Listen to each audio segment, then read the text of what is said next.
नमस्कार, जय हिंद। स्वागत है आप सभी लोगों का रंजन एजुकेयर के हमारे एजुकेशनल चैनल पर। मैं छोटे लाल आपकी सेवा में। मेरे प्यारे विद्यार्थियों, आइए आज हम लोग चर्चा करते हैं सरकार के अंग, ऑर्गन्स ऑफ गवर्नमेंट, सरकार के अंग। तो आइए देखते हैं। तो मेरे बच्चों, सरकार के 3 अंग होते हैं। How many? 3 अंग होते हैं। व्यवस्थापिका लेजिस्लेटिव, कार्यपालिका एग्जीक्यूटिव, न्यायपालिका जुडिशियरी। अब आइए इनको जो है क्रमवार देख लेते हैं, क्या है इनका मतलब। व्यवस्थापिका, व्यवस्थापिका मीन्स संसद या कहिए विधानमंडल। तो व्यवस्थापिका का क्या मतलब है? व्यवस्थापिका का मतलब ये है, व्यवस्थापिका का कार्य है कानून बनाना, कानून का निर्माण करना। मतलब कानून का निर्माण कहाँ होता है? व्यवस्थापिका में, पार्लियामेंट में, संसद में कानून बनता है। ये है व्यवस्थापिका। अब जब वह कानून बन जाता है, उसे जो लागू करता है उसे कहते हैं कार्यपालिका, एग्जीक्यूटिव।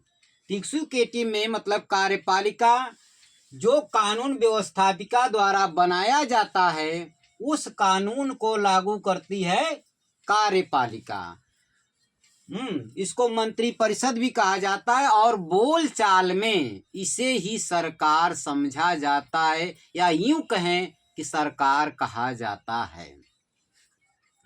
तीसरी चीज है न्यायपालिका, जुडिशियरी। जुडिशियरी, न्यायपालिका का मतलब ये है कानून बना व्यवस्थापिका द्वारा, कानून लागू हुआ कार्यपालिका द्वारा। अब उस कानून पर, उस कानून का इंटरप्रिटेशन, उस कानून की व्याख्या कौन करता है? न्यायपालिका। कौन करता है? न्यायपालिका। कानून सही है कि नहीं सही है, वैलिड है कि इनवैलिड है, कॉन्स्टिट्यूशन के अनुरूप है, कहीं कॉन्स्टिट्यूशन के विपरीत तो नहीं है, ये देखना किसका काम है? न्यायपालिका का काम है। यदि कोई ऐसा कानून बन गया है जो कि संविधान की आत्मा के ही विरुद्ध है, उसके प्रियम्बुल के ही विरुद्ध है, तो ऐसे कानून को न्यायपालिका इनवैलिड कर देगा, मतलब अवैध कर देगा, कहिए कि समाप्त कर देगा, कैंसिल कर देगा। एक काम है न्यायपालिका का। तो बात पहले ध्यान से समझ लें। व्यवस्थापिका, अब व्यवस्थापिका में अधिकांशतः जो डेवलपमेंट कंट्रीज हैं या खासकर देशों में द्विसदनात्मक व्यवस्थापिका होती है। मतलब 2 हाउस, मतलब 2 सदन होते हैं। व्यवस्थापिका के 2 सदन होते हैं। तो हमेशा चाहे किसी भी कंट्री की बात हो, जो पहला सदन होगा, जो फर्स्ट हाउस होगा, वह लोअर हाउस मतलब निम्न सदन कहा जाएगा, और जो दूसरा सदन होगा वह उच्च सदन, अपर हाउस कहा जाता है। हाँ, ये है कि अलग अलग नाम होते हैं। देश के सबके पार्लियामेंट के अलग अलग नाम होते हैं, इतना आप समझते हैं। तो व्यवस्थापिका द्वारा बनाए गए जो कानून बनता है, कानून का निर्माण होगा व्यवस्थापिका के द्वारा। कानून कौन लागू करती है? कार्यपालिका, कहिए मंत्रिपरिषद, या बोलचाल में इसी को सरकार कहा जाता है। अब उस कानून पर कोई वाद विवाद हो जाए, कानून सही है कि गलत है, कानून को कहीं चैलेंज किया गया, चुनौती दी गई, तो यह देखना, उसकी व्याख्या करना, या कोई कानून, बने हुए कानून का उल्लंघन करता है तो उसे सजा देना किसका काम है? न्यायपालिका का काम है। ते सरकार के तीनों बहुत ही महत्वपूर्ण अंग हैं। होता क्या था पहले, जब राजतंत्र होता था, मोनार्ची सिस्टम होता था, तो वो एक ही व्यक्ति, मतलब जो राजा होता था, वही कानून बनाता था, वही कानून को लागू भी करता था, और वही व्यक्ति न्याय भी करता था। मतलब ये तीनों जो पावर थे, तीनों जो शक्तियाँ थी, एक ही व्यक्ति या उसके द्वारा बनाए गए कुछ सदस्यों के अंदर ही सीमित थी।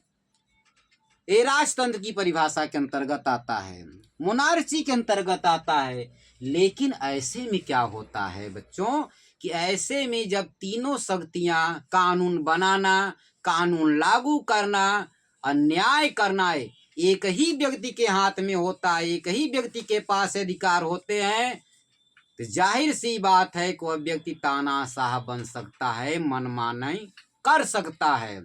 इसलिए यह नियम बनाया गया जिसे कहते हैं separation of power. Separation of power, of power मतलब शक्तियों का बंटवारा। शक्तियों का बंटवारा मतलब ये तीनों शक्तियां अलग अलग रहें, एक का दूसरे पर कोई कंट्रोल नहीं होगा। मतलब ये जो है व्यवस्थापिका अपना काम करेगी, ये उनके कार्य में कोई भी इंटरफियर नहीं कर सकते, कोई भी दखलंदाजी नहीं कर सकते। न उसके कार्य में न्यायपालिका के दोनों में से कोई दखलंदाजी कर सकते हैं। तीनों के अधिकार अलग अलग हैं, तीनों के कार्य अलग अलग हैं। इसलिए तीनों की शक्तियों में, तीनों के अधिकार में कहिए कि कोई हस्तक्षेप नहीं कर सकता है। तो इसी के मतलब है कि सेपरेशन ऑफ पावर जो है शक्तियों का बंटवारा, शक्तियों का बंटवारा, शक्तियों का बंटवारा। तो आपको एक टॉपिक से दो चीजें तैयार हो जाती हैं। यह फार्मूला वैसे तो अरस्तू साहब ने शुरू किया था, लेकिन मॉन्टेस्क्यू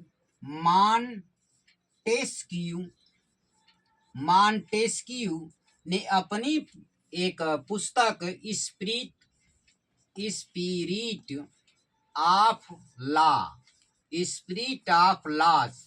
में इस व्यवस्था का जब वर्णन किया, और पहली बार अमेरिका में सेपरेशन ऑफ पावर, शक्तियों का बंटवारा सिद्धांत अमेरिकी संविधान में स्वीकार किया गया।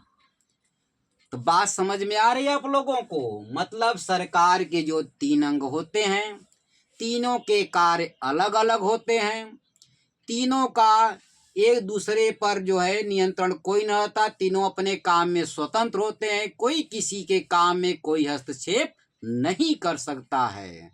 इसलिए ताकि सत्ता सरकार आसानी से चले, कोई तानाशाही न कर सके कि जो सरकार में आ जाए वह तानाशाह बन जाए कि हम तो अब बन गए हैं राष्ट्रपति प्रधानमंत्री, हमारा कोई क्या कर सकता है, ऐसा नहीं है। तो शक्तियों का बंटवारा, सेपरेशन ऑफ पावर्स, यह सिद्धांत जो है इन पर पूरी तरह से लागू होता है। तो सरकार के अंग व्यवस्थापिका, कार्यपालिका और न्यायपालिका के काम अलग अलग हैं और तीनों जो है एक दूसरे से स्वतंत्र होते हैं। आ गई बात समझ में? जय हिंद।